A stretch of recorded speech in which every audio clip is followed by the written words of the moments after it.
Fala galera, beleza? Neste vídeo, vamos aprender como fazer o balanceamento das reações químicas. Essa aqui é uma das matérias mais importantes dentro da química, pois estabelece como você vai fazer e corretamente representar uma reação que é utilizada em qualquer outro momento da matéria de química. Então ela é muito importante. Então preste bastante atenção neste vídeo para que você não bobeie e aprenda certinho como fazer o balanceamento dessas reações. Uma reação química nada mais é que uma representação de uma transformação, seja ela uma transformação física, ou seja, que altera apenas as informações físicas, estado físico, ou mesmo sua forma, ou mesmo a transformação química, que é a transformação mais importante, no qual sempre reagentes se transformarão em produtos. Na química, nós sempre teremos a transformação de reagentes, que são quaisquer espécies ou substâncias químicas, em produtos. Sendo que essa flechinha, que marca a transformação de reagente para produtos, é justamente o que vai nos representar como sendo a transformação. Por exemplo, a evaporação da água, que é uma transformação do tipo física, pois não altera a composição da matéria que mantém-se água, pode ser representada da seguinte forma: água líquida se transformando em água gasosa ou água na forma de vapor, ou seja, a evaporação, a mudança do estado líquido por estado gasoso.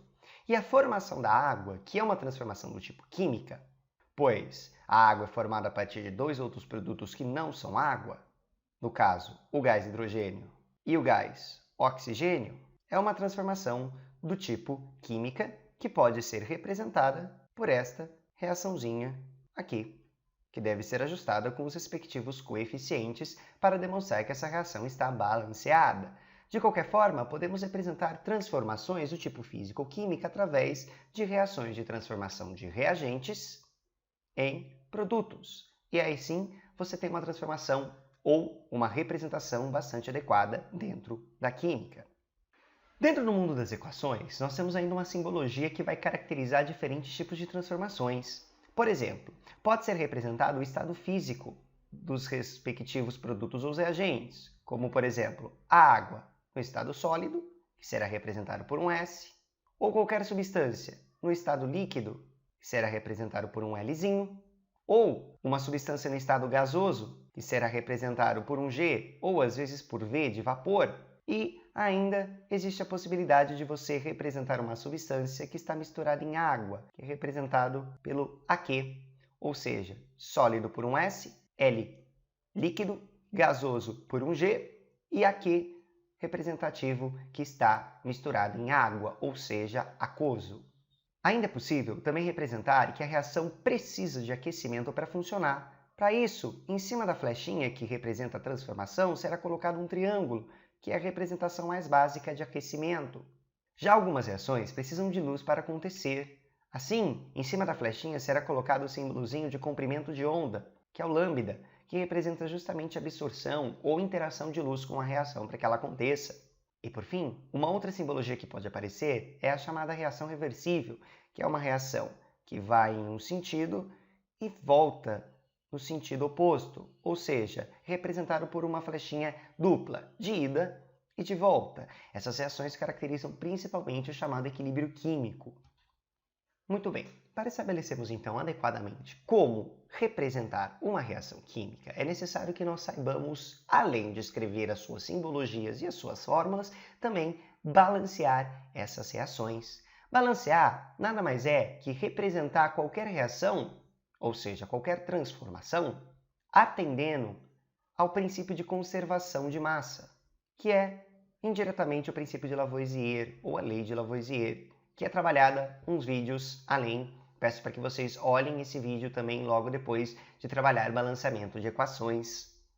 Basicamente, nós temos, de acordo com a lei de Lavoisier ou a lei de conservação de massa, que quando houver uma transformação qualquer, os átomos ou as moléculas deverão conservar-se. Não poderá haver perda de massa de jeito nenhum, pois na natureza perda de massa não é aceitável. Ou seja, há 3 partículas antes e continua essas 3 partículas depois, não havendo nem perda, nem aparecimento, nem desaparecimento de massa ou de matéria nesse processo. Isso é atender à lei de conservação, e balancear vai ser justamente mostrar que a quantidade de átomos de antes é igual à quantidade de átomos de depois. Para isso, então, nós vamos utilizar o chamado método de tentativa ou erro, que parece um método muito jogado, que você tem que ficar tentando e até conseguir, mas na verdade é um método que segue 3 etapas aí muito bem estabelecidas. Não é tão assim ligado a essa tentativa de tentar até você conseguir, embora isso às vezes ocorra. Muito bem, vou utilizar essa equação aqui de transformação do gás etileno em gás carbônico e água, ele queimando aí na presença de oxigênio. Vamos lá. Primeira etapa. Atribui-se o coeficiente 1 para a molécula mais complexa, ou aquela que tem o maior número de átomos. Nesse caso, podemos observar que a molécula mais complexa é o acetileno, o C2H2. Então, nós vamos atribuir o chamado coeficiente. Coeficiente é um númerozinho que vem aqui na frente, e eles podem assumir quaisquer valores inteiros. Então, vamos lá. Vamos atribuir o coeficiente número 1. A gente só vai poder mexer nos números aqui na frente. Não podemos mexer nos numerozinhos aqui de baixo, na atomicidade, pois essa atomicidade é característica de cada molécula. Então, a gente não pode mexer nesses numerozinhos aqui. Apenas colocar coeficientes nas frentes das moléculas. Muito bem. Estabelecemos isso como número 1 e aí começamos o início do balanceamento. Muito bem, após estabelecer isso então, nós vamos para a segunda parte, que é balancear todo o restante da equação química, sempre atendendo uma determinada sequência. Qual é essa sequência? Primeiro nós vamos começar com quaisquer outros átomos que não sejam hidrogênio e oxigênio. Neste caso, só tem hidrogênio, oxigênio e carbono, portanto nós começaremos com o carbono, que é o primeiro átomo a ser balanceado. Esse númerozinho 1 aqui, ele é uma distributiva. Ele é aplicado a todos os átomos que estão em sequência. Portanto, o 1 é multiplicado aqui por esse 2, que é o do carbono, e aí nós percebemos então que nós temos 2 carbonos antes da transformação. Portanto, após a transformação, esses 2 carbonos devem ser preservados. Como só tem carbono nesta molécula, na molécula de gás carbônico, nós vamos colocar um 2 aqui para justamente ajustar a quantidade de carbonos. 2 carbonos aqui e 2 carbonos antes também. Beleza, outros átomos estão balanceados. Conclui-se então para o próximo, que é o hidrogênio, deixando sempre o oxigênio por último. Hidrogênio antes da transformação só tem aqui. E se eu multiplica, como aqui tem 2, nós temos 2 hidrogênios aqui para serem balanceados. Após a transformação, encontra-se hidrogênio apenas aqui na forma de água. Então, eu preciso que aqui também tenham 2 hidrogênios para balancear o princípio aí de conservação. Coloca-se, então, um númerozinho 1 aqui na frente, porque 1 vezes o 2 que já está aqui, já está 2 hidrogênios. E assim, eu balanceio também o hidrogênio bonitão para cada lado. Agora, estabelecido todos eles, a gente vai para o último deles, que é o oxigênio, que em muitos casos tende a se balancear sozinho. Não é o caso desta reação, mas em muitas reações o oxigênio já está balanceado. E aí tudo que você vai ter que fazer é apenas conferir para ver se está certinho. Então vamos lá. Oxigênio antes da transformação, nós temos todos eles aqui. Então só tem oxigênio aqui. E depois da transformação, nós já temos os números bem estabelecidos. Então a gente já sabe quantos oxigênios tem depois. Nós vamos começar o oxigênio agora de uma forma diferente, olhando para os produtos primeiro, para voltar para os reagentes. Então, vamos lá. O 2 aqui multiplica todo mundo, portanto aqui eu tenho um total de 4 oxigênios nessa molécula. E neste caso, 1 também multiplica o oxigênio e eu tenho um total de 1 oxigênio nessa molécula. Ou seja, 4 deste lado, mais 1 desse lado, eu tenho 5 oxigênios aqui como produtos. Então eu vou ter que colocar 5 oxigênios aqui. Só que tem um problema. Não há nenhum número inteiro que eu multiplique vezes 2 que dê 5 oxigênios. Na verdade, o 2,5 seria colocado aqui, pois 2,5 vezes 2 é igual a 5.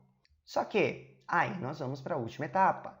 Caso vá aparecer algum coeficiente fracionado, nós vamos então multiplicar toda a reação por qualquer número que torne todos os coeficientes inteiros, de forma a eliminar esse coeficiente fracionado. Neste caso, Como todo mundo aqui é inteiro e o 2,5 apenas que é quebrado, se eu multiplicar tudo por 2, esse 2,5 vai virar 5 e todo mundo continuará sendo um número inteiro. Portanto, multiplicando tudo por 2, eu tenho aqui 2, 2,5 vezes 2, 5, 2 vezes 2, são 4, 2 vezes 1, 2. E aí eu tenho então essa reação completamente balanceada com os menores números inteiros.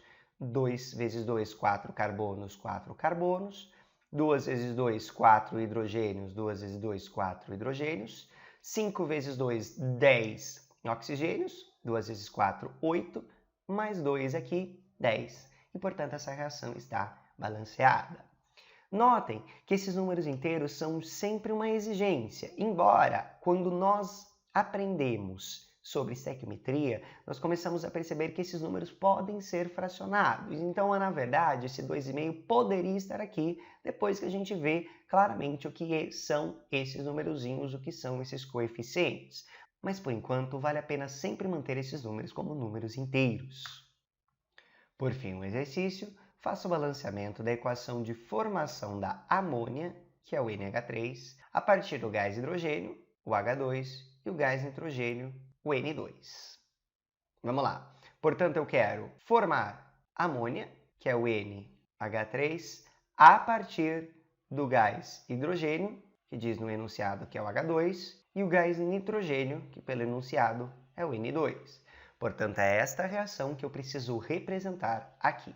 Vamos lá. Primeiro, atribui-se o número 1, então, à substância mais complexa, aquela com maior número de átomos, que é, no caso, a amônia. Nós vamos colocar, então, o númerozinho 1 aqui. E aí nós vamos verificar se é possível fazer esse balanceamento dessa forma. Vamos lá. Esse número 1 multiplica todo mundo, portanto, 1 vezes n tem que ter um n desse lado. Bem, para ter um n desse lado, eu vou ter que multiplicar isso daqui por meio, porque meio vezes 2, ou 2 vezes 0,5, dá 1. Beleza? Arrumei o nitrogênio. Para o hidrogênio, eu tenho 3 aqui. Portanto, eu vou ter que multiplicar aqui por um número que dê 3. Não há nenhum número que vezes 2 dá 3, então também tem que ser um númerozinho quebrado, que é exatamente o 3 sobre 2. 3 sobre 2, 2 vezes 3, 6, dividido por 2, 3, e aí bate aqui. Beleza? Só que do jeito que ficou aqui, isso daqui está fracionado. Portanto, nós vamos ter que multiplicar todos esses números por um número que dê um número inteiro e facilite aí a visualização dessa reação. Neste caso, se eu multiplicar todo mundo aqui por 2, se eu dobrar todas essas reações, eu vou ter números inteiros para todo mundo. Aqui, 2 vezes 3 dá 6, dividido por 2, 3. Portanto, 3H2. Se eu dobrar o nitrogênio, eu vou ter 1N2. E se eu dobrar aqui a amônia, eu vou ter 2NH3. Essa reação aqui de baixo tem números inteiros e também está perfeitamente balanceado. 2 vezes 3 são 6. 2 vezes 3 são 6. 1 vezes 2, 2. 2 vezes 1, que tem um númerozinho aqui, 2. Tá? Perfeito? O número 1, gente, não precisa necessariamente ser representado também. Você pode escrever a reação dessa seguinte forma: 3H2 mais N2 formando 2NH3. O númerozinho 1 não é necessário ser representado na frente, é opcional. Ok? Beleza? Valeu!